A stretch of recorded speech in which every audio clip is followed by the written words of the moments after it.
ముక్కుంది. ఇంకొక 2-3 రోజుల పాటు ఇటువంటి వాతావరణం కంటిన్యూ అవకాశం అయితే క్లియర్ కట్గా ఇక్కడ కనిపిస్తోంది. ఇప్పటికే మీరు చూడొచ్చు, రాత్రి నుంచి ఎడతెరపు లేకుండా వాన కురుస్తోంది.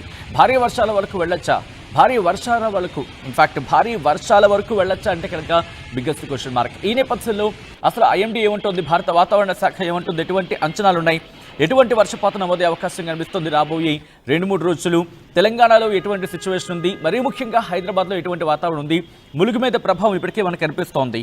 ములుగులో అత్యధిక వర్షపాతం నమోదవుతోంది కాబట్టి ఎటువంటి ఫోర్కాస్టింగ్ ఇస్తుంది అనేది ఒక్కసారి తెలుసుకునే ప్రయత్నం చేద్దాం. మా ప్రతినిధి శిల్ప దగ్గరికి వెళ్తాను, అప్డేట్స్ అందించేందుకు శిల్ప సిద్ధంగా ఉన్నారు. శిల్ప, ఇటు తెలంగాణకు భారత వాతావరణ శాఖ ఎటువంటి హెచ్చరికలు జారీ చేయడం జరుగుతోంది, ఏ ప్రాంతాల మీద పెను ప్రభావం ఉండే అవకాశం ఉంది?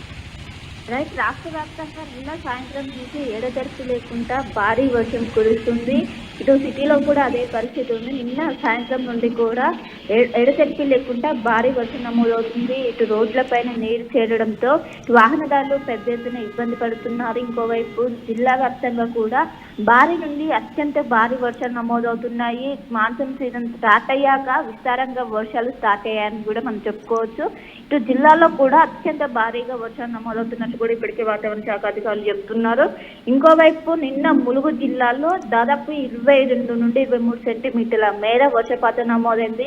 మొన్న హైదరాబాద్ లో మనకు 12 సెంటీమీటర్లు నమోదవుతున్నాయి. దాని తీవ్రత ఏ విధంగా ఉందో చూసుకోవచ్చు. దాదాపు ఏదైతే లోతట్టు ప్రాంతాలన్నీ కూడా జలమయమయ్యాయి. చాలా ఇంట్లోకి నీరు చేరి నడుములోతు వాటర్ వచ్చాయి.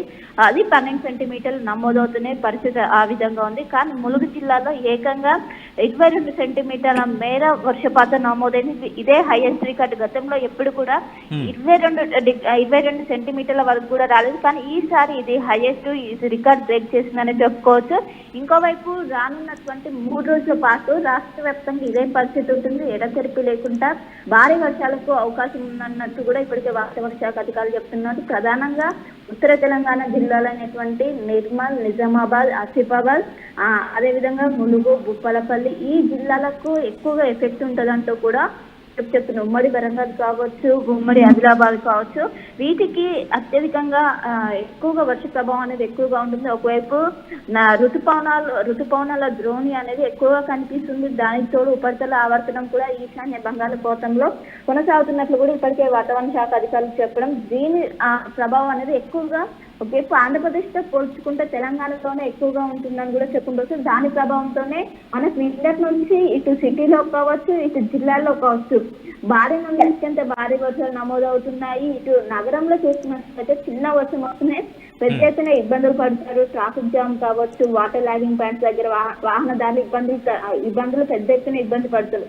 కానీ నిన్నటి నుంచి కూడా నాన్ స్టాప్ గా ఎడతెరిపి లేకుండా భారీ వర్షం నమోదవుతూనే ఉండేది. ఒకవైపు ఇప్పుడు ఆఫీస్కి వెళ్లే వారు కూడా పెద్ద ఎత్తున ఇబ్బంది పడుతున్నారు. ఒకవైపు వర్షం వస్తుంది, ఇంకోవైపు ట్రాఫిక్ తో పెద్ద ఎత్తున ఇటు ప్రజలు ఇబ్బంది పడుతున్నారు. దీంతో ఇప్పటికే జిహెచ్ఎంసీ అధికారులు వాటర్ లాగింగ్ పాయింట్స్ దగ్గర వాటర్ వెళ్లేందుకు చర్యలు చేపట్టినప్పటికీ వర్షం అనేది నిరంతరంగా రావడంతో వాళ్ళకు కొంచెం అంతరాయం ఏర్పడుతుంది. ఇంకోవైపు ట్రాఫిక్ పోలీసులు ఎక్కడెక్కడైతే మెయిన్ సిగ్నల్స్ ఉంటాయి వాటి దగ్గర కొంచెం ఈజీగా వాళ్ళు ప్రస్తుతానికైతే ముందస్తుగా చర్యలు చేపట్టారు. ఇప్పటికే రెయిన్ అలర్ట్స్ దృష్ట్యా ఇప్పటికే సైబరాబాద్ పోలీసులు సాఫ్ట్వేర్ ఉద్యోగులు వర్క్ ఫ్రమ్ హోమ్ చేయాలంటూ కూడా ఆదేశాలు జారీ చేశారు. గతంలో కూడా ఎప్పుడైతే వర్షాల తీవ్రత అనేది ఎక్కువగా ఉంటుందో వాళ్ళకు షిఫ్ట్స్ అందరికీ ఒకటేసారి లాగిన్ టైం అనేది ఒకటేసారి ఇవ్వకుండా షిఫ్ట్ల వైజ్ ఒకరు 3 గంటలకు, ఒకరు 2 గంటలకు, ఆ విధంగా అయితే అందరూ ఒకటేసారి రోడ్డు పైకి రాకుండా ఆ విధంగా దాని వల్ల అనేది ట్రాఫిక్ అనేది కొంచెం క్లియర్ గా ఉంటుంది. సో ఇప్పుడు కూడా ఒకవైపు కొంతమంది వర్క్ ఫ్రమ్ హోమ్ చేసుకోవాలంటుంది, మిగతా వాళ్ళకి టైమింగ్స్ చేంజ్ చేయాలంటూ కూడా ఇప్పటికే ఆదేశాలు జారీ చేశారు. ఎందుకంటే రానున్న 3 రోజుల పాటు ఇటు సిటీతో పాటు రాష్ట్ర వ్యాప్తంగా భారీ నుండి అత్యంత భారీ వర్షాలు నమోదవడానికి అవకాశం ఉంది. దీన్ని వాతావరణ శాఖ అంచనా వేయడంతో ఖచ్చితంగా ముందస్తుగానే జాగ్రత్తలు తీసుకున్నారు. ఇటు డిఆర్ఎఫ్ బృందాలు కావచ్చు, ఎస్డిఆర్ఎఫ్ కావచ్చు, హైడ్రా బృందాలు అన్ని కూడా రంగంలోకి దిగి ప్రధానంగా లోతట్టు ప్రాంతాల దగ్గర నిరంతరం పర్యవేక్షిస్తున్నారు. అక్కడ ఉన్నటువంటి ఏ విధంగా ఉంది, అక్కడ ఉన్నటువంటి వాళ్ళ ఇళ్లలో పరిస్థితి ఏ విధంగా ఉంది, ఇన్ కేసు అవసరమైతే సురక్షిత ప్రాంతాలకు తరలించేందుకు కూడా వాళ్ళు సిద్ధంగా ఉన్నారు. పక్కన అంబులెన్స్ కూడా సిద్ధం చేసుకున్నారు. ఇంకోవైపు శిథిలావస్థ చెందినటువంటి భవనాలను కూడా వెకేట్ చేయాలంటూ కూడా, ఎందుకంటే చిన్న వర్షం వస్తేనే ఈ మధ్య గోడలు కూలిపోవటం ఇవన్నీ కూడా చూస్తున్నాం. ఒక్కసారి మీరు లైన్ లో ఉండే ప్రయత్నం చేయండి. ఇప్పటికే కొంతమంది రియాక్ట్ అవుతున్నారు. మీ ఏరియాలో వర్షం పడుతోందా? మరి ముఖ్యంగా ఇటు ములుగు జిల్లా ప్రాంత వాసులకు మాత్రం విజ్ఞప్తి చేయడం జరుగుతుంది. దయచేసి ఎందుకంటే భారీ వర్షాలు నమోదవుతున్నాయి కాబట్టి ఆ ప్రాంత ప్రజలు కాస్త అలర్ట్గా ఉండండి. ఎందుకంటే అక్కడున్న వాగులు కావచ్చు, వంకలు కావచ్చు, నదులు కావచ్చు ఉప్పొంగి ప్రవహించే అవకాశం ఉంటుంది. కాబట్టి జాగ్రత్తగా ఉండాల్సిన అవసరం అయితే కనిపిస్తోంది. మరి ముఖ్యంగా కొన్ని ప్రాంతాలకు ఇప్పటికే హెచ్చరికలు జారీ చేస్తుంది భారత వాతావరణ శాఖ. ఇఫ్ ఐఎమ్ నాట్ రాంగ్, కొన్ని వెబ్సైట్స్ ప్రకారం చూసుకుంటే ఖమ్మానికి సంబంధించి ఖమ్మం కావచ్చు, ములుగు ప్రాంతాల్లో ఇప్పటికీ వర్షం కంటిన్యూ అవుతోంది. ఖమ్మంలో కొత్తగూడెం, అలాగే గొల్లచెర్ల, కేసముద్రం, సరపాక, అలాగే వారమచంద్రాపురం, మంగపేట, చెర్ల, మంగపేట గురించి మాట్లాడుకున్నాం. ఇప్పుడే ములుగుకు సంబంధించి ఆ ప్రాంతాల్లో అక్కడ కాస్త భారీగానే వర్షం పడుతున్నట్టుగా తెలుస్తోంది. మరి ముఖ్యంగా 0.4 మిల్లీమీటర్ల వర్షపాతం గంటకు నమోదవుతున్నట్టుగా మనకి సమాచారం అందుతోంది. కొన్ని ప్రాంతాల్లో 0.6 మిల్లీమీటర్ల వర్షపాతం నమోదవుతుంది ప్రెసెంట్ ఇప్పుడున్న సినారియో ప్రకారం చూసుకుంటే కనుక. మరికొన్ని ప్రాంతాల్లో 0.5 మిల్లీమీటర్ల వర్షపాతం నమోదవుతోంది. ఒక్కసారి మీ ప్రాంతాల్లో ఎటువంటి సిచ్యువేషన్ ఉంది అనేది మీరు కమెంట్ చేసే ప్రయత్నం చేయండి. సో దట్ మిగిలిన వాళ్ళకి కమ్యూనికేట్ చేసే అవకాశం ఉంటుంది. మరి కాసేపట్లో ఆ వెదర్ రిపోర్ట్ని మీ ముందుంచే ప్రయత్నం చేస్తుంది ఆర్టీవీ. ఎందుకంటే ఇప్పటికీ భారత వాతావరణ శాఖ అలర్ట్స్ని జారీ చేస్తున్న నేపథ్యంలో ఇప్పటికే తెలంగాణ ప్రభుత్వం కూడా అప్రమత్తమైంది. మరి ముఖ్యంగా డిజాస్టర్ రెస్పాన్స్ ఫోర్స్ దాంతోపాటు SDRFని కూడా సిద్ధం చేసింది. ఒకవేళ విపత్తు లాంటి పరిస్థితులు ఏర్పడితే కనుక వెంటనే రంగంలోకి దిగి అక్కడ ప్రజల ప్రాణాలను కాపాడేందుకు ప్రప్రథమంగా మొట్టమొదటిగా అక్కడ వాళ్ళ ప్రాణాలను కాపాడేందుకు ప్రభుత్వ యంత్రాంగం రంగంలోకి దిగింది. ఒకసారి కరీంనగర్ వెళ్లే ప్రయత్నం చేస్తున్నాను. కరీంనగర్లో కూడా భారీ వర్షాలు నమోదవుతున్న పరిస్థితులు ఉన్నాయి కాబట్టి ఒకసారి కరీంనగర్కి వెళ్లే ప్రయత్నం చేస్తాను. కరీంనగర్లో ఎటువంటి పరిస్థితి ఉంది మరి కాసేపట్లో మా ప్రతినిధి చంద్రశేఖర్ అప్డేట్స్ అందిస్తారు లైవ్లోకి వచ్చి. నేను మా ప్రతినిధి శిల్ప దగ్గరికి వెళ్తున్నాను. ఇప్పటికీ తెలంగాణకు సంబంధించి భారీ వర్షాలు నమోదవుతున్న క్రమంలో IMDతో భారత వాతావరణ శాఖ హైదరాబాద్ కేంద్రంగా వాళ్ళతో ఎప్పటికప్పుడు రెగ్యులర్గా టచ్లో ఉంటూ కాంటాక్ట్లో ఉంటూ వెదర్ అప్డేట్ని మీకు అందిస్తున్నారు శిల్ప. సో ఒకసారి శిల్ప దగ్గరికి వెళ్ళే ప్రయత్నం చేస్తాను. శిల్ప, ఈ ముసురు వాతావరణం ఇంకొక 3 రోజులు కంటిన్యూ కాబోతుంది అనేది మనకు అందుతున్న సమాచారం. దాంతోపాటు ఇటు భారత వాతావరణ శాఖ ఏమంటోంది, వేటి ప్రభావం ఇది నైరుతి ఋతుపవనాల ప్రభావమా లేకపోతే ఆవర్తనాలు కావచ్చు, అల్పపీడనాలు లాంటి ప్రభావం ఏమైనా ఉందా? బంగాళాఖాతంలో ఒక అల్పపీడనం ఏర్పడబోతోంది రాబోయే కొన్ని రోజులు అంటూ ఒక చర్చ తెర మీదకి వచ్చింది. అసలు ఏం జరుగుతోంది? రైట్, ఈశాన్య బంగాళాఖాతంలో ఉపరితల ద్రోణి అనేది కొనసాగుతుంది. అది ఇంకా రానున్నటువంటి 2-3 రోజుల్లో ఇంకా బలపడే అవకాశం ఉంది. అది బలపడితే ఇంకా వర్ష ప్రభావం అనేది ఇంకా ఎక్కువగా ఉండే అవకాశం ఉన్నట్లు కూడా వాతావరణ శాఖ అధికారులు అంచనా వేస్తున్నారు. ఒకవైపు ఉపరితల ద్రోణి ప్రభావం కొనసాగుతుంటే ఇంకోవైపు ఋతుపవనాల ద్రోణి కూడా రాష్ట్రం మీద చురుగ్గా కదులుతున్నాయి. వాటి ఎఫెక్ట్ అనేది ఇప్పటికే రాష్ట్ర వ్యాప్తంగా కూడా విస్తరించాయి. వాటి ప్రభావం అనేది రాష్ట్రంలోకి ఎంటర్ అయ్యాక ఎక్కువగా కూడా కనిపించలేదు. కానీ ఇప్పుడు దాని ప్రభావం ఉండొచ్చు. ఋతుపవన ద్రోణి ఖచ్చితంగా దాని ఎఫెక్ట్ కూడా ఉన్నదంటూ కూడా ఇప్పటికే వాతావరణ శాఖ అధికారులు చెప్తున్నారు. రానున్నటువంటి 3 రోజుల పాటు రాష్ట్ర వ్యాప్తంగా ఇదే పరిస్థితి ఉంటుంది.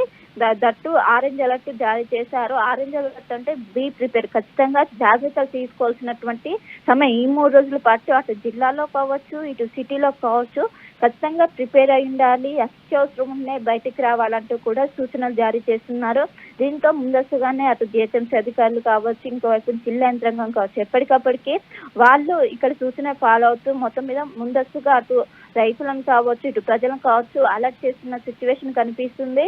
ఇటు జిల్లాలోనూ హెవీ రెయిన్ కనిపిస్తుంది, ఇటు సిటీలోనూ. జిల్లాలో హెవీ రెయిన్ కనిపిస్తే దాని ప్రభావం మనకు ఎక్కువ కనిపించదు. ఇన్ఫాక్ట్ రైతులందరూ కూడా హ్యాపీగా ఉంటారు. కానీ సిటీలో మాత్రం వేరుగా ఉంటుంది. చిన్న వర్షం వస్తుంది, నగర ప్రజలు పెద్ద ఎత్తున ఇబ్బంది పడుతూ ఉంటారు. కానీ గడిచినటువంటి 3-4 రోజుల నుంచి దాదాపు 6 సెంటీమీటర్లకు పైగానే వర్షపాతం నమోదవుతుంది. దీని ఎఫెక్ట్ ఖచ్చితంగా కనిపిస్తుంది. దీని ప్రధానంగా ఇటు సిటీలో వర్షం వస్తే ట్రాఫిక్ జామ్ అనేది ప్రధాన సమస్య. ఎన్నేళ్ల నుంచి కూడా ఇదే సమస్యతో ఒకవైపు ఇటు నగర ప్రజలు ఇబ్బంది పడుతున్నప్పటికీ దానికి మాత్రం శాశ్వత పరిష్కారం మాత్రం దొరకటం లేదు. ఎందుకంటే అందరూ కూడా ఒకటే సమయానికి బయటికి రావడం, ప్రతి సిగ్నల్స్ దగ్గర అక్కడ వాటర్ నిలిచి ఉండడం, వీటి వల్ల కూడా పెద్ద ఎత్తున ఇబ్బంది పడుతూ ట్రాఫిక్ జామ్ దాదాపు 4 నుండి 5 కిలోమీటర్ల మేర జామ్ అయి ఉంటుందంటే వర్ష తీవ్రత ఏ విధంగా ఉంటుందో అర్థం చేసుకోవచ్చు. ఇంకోవైపు చాలా చోట్ల లోతటి ప్రాంతాల్లో చాలా వరకు కూడా ఇంట్లోకి వాటర్ పోయి లోపల ఉన్నటువంటి ఫర్నిచర్ కావచ్చు, ఇవన్నీ కూడా డ్యామేజ్ అవుతున్న పరిస్థితులు కనిపిస్తున్నాయి. చాలా చోట్ల షోరూమ్ లో కావచ్చు, ప్రధాన రహదారికి ఉన్నటువంటి షోరూమ్ లో సైతం వాటర్ వెళ్లడంతో అందరూ కూడా ఏం చేయలేని పరిస్థితి.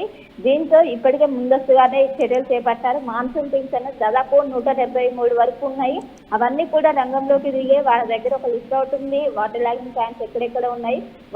ఇప్పటికే ప్రతి దగ్గర కూడా 24/7 అవైలబుల్ గా ఉన్నారు. ఇంకోవైపు జోనల్ వైజ్ గా వాళ్ళ జోనల్ కమిషనర్ వైజ్ గా టోల్ ఫ్రీ నెంబర్లు విడుదల చేశారు. ఏమైనా విద్యుత్ అంతరాయం ఏర్పడినా, ఇంట్లోకి వాటర్ వచ్చినా కూడా వెంటనే ఆ టోల్ ఫ్రీ నెంబర్ కి కాల్ చేస్తే వెంటనే వాళ్ళు స్పందించే విధంగా చర్యలు కూడా చేపట్టారు. వచ్చి వాళ్ళ సమస్యలు కూడా క్లియర్ చేసేందుకు కూడా ఇప్పటికే రంగం కూడా